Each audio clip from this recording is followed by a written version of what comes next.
যাচ্ছে আমাদের যারা ভোট করে তাদের বাড়িতে, সিবিআই চলে যাচ্ছে, ইডি চলে যাচ্ছে। আমি একজনকে জিজ্ঞেস করলাম, তার বাড়িতে ইনকাম ট্যাক্স লোড করতে গেছিল। আমি বললাম 3 দিন ধরে ওরা কি করলো তোদের বাড়িতে?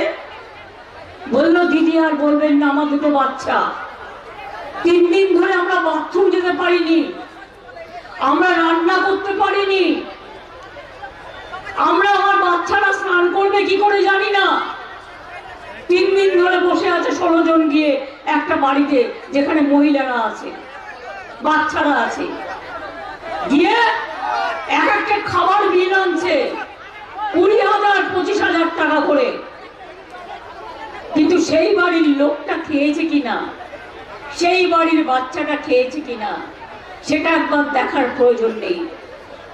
বিজেপি পার্টি এমনি যদি আপনারা যেতেন, বলছেন 400-র উপর সিট পাবেন, তাহলে কেন ইডি, তাহলে কেন সিবিআই, তাহলে কেন ইনকাম ট্যাক্স, তাহলে কেন রাজ্যের অফিসারদের বদলি করার?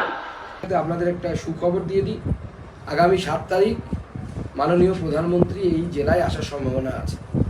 এখনো পর্যন্ত ওনার অফিস থেকে যে আমরা শিডিউল পাচ্ছি যে আগামী 7 তারিখ মাননীয় প্রধানমন্ত্রী উত্তরবঙ্গের 2 জায়গায় জনসভা করবেন, একটি জলপাইগুড়ি এবং একটি বালুরঘাট।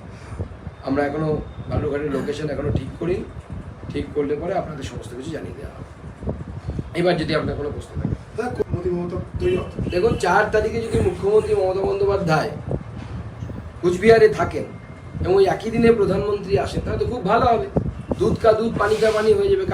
কে কত বড় নেতা, মানুষের ভিড়ই প্রমাণ করে দেবে কোন মানুষ, কত মানুষ প্রধানমন্ত্রী সবাই উপস্থিত হচ্ছেন আর কত মানুষ মমতা বন্দ্যোপাধ্যায়ের সবাই উপস্থিত হচ্ছে, হিসেব দেখা যাবে একদম পরিষ্কার।